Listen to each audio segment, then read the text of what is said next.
Star प्रवाहावरील लग्नानंतर होईलच प्रेम या मालिकेच्या आजच्या म्हणजेच 7 जानेवारीच्या भागात जीवा इंस्टाग्रामवर लाईव्ह व्हिडिओ सुरू करतो. सगळ्यांनी 16 डिसेंबरला तो व्हायरल व्हिडिओ बघितला. लग्नाआधीचं माझं प्रेम तुमच्या सगळ्यांसमोर आलं, पण लग्नानंतर माझं जिच्यावर प्रेम आहे ती माझी बायको माझ्यावर रुसलीये. तेव्हा आता तुमच्या साक्षीने मी तिला पुन्हा मिळवणार आहे. ती मला माफ करत नाही तोवर मी तिच्या घराबाहेर बसणार आहे, असं जीवा त्या व्हिडिओमध्ये बोलत असतो. नंदिनी ये ना असा हॅशटॅग बनवून तो त्याच्या फॉलोअर्सना नंदिनीला टॅग करायला सांगतो. वसू, रम्या, काव्या, मानिनी, पार्थ, पिहू आणि नंदिनीसुद्धा तो लाईव्ह व्हिडिओ बघत असते.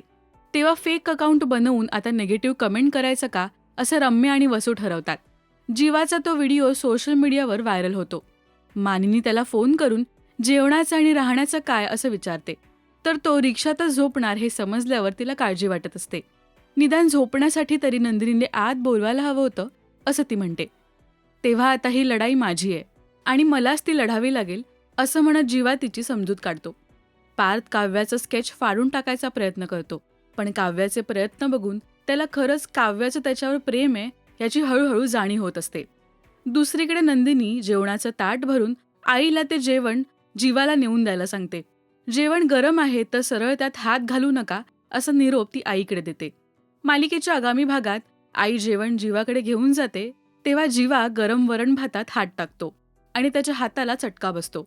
तेव्हा नंदिनीचं बोलणं आईला आठवतं आणि ती नंदिनीचा निरोप जीवाला देते. नंदिनी बाल्कनीमधून हा सगळा प्रकार बघत असते, तर काव्या खेळण्यातल्या बोक्याला शेजारी घेऊन झोपते आणि त्याला जोरात गुड नाईट म्हणते.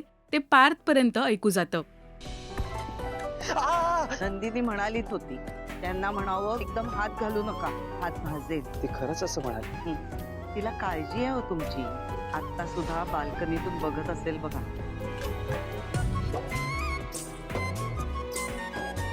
तू आणि मी आता एकत्रच असणार आहोत बोक्या. Good night. आता मालिकेत पुढे काय घडणार हे पाहणं महत्त्वाचं ठरणार आहे. तेव्हा पाहायला विसरू नका लग्नानंतर होईलच प्रेम, फक्त स्टार प्रवाहावर. मराठी मालिका विश्वातील बातम्या, अपडेट्स आणि गॉसिपसाठी सबस्क्राईब करा राजश्री मराठी शोबज.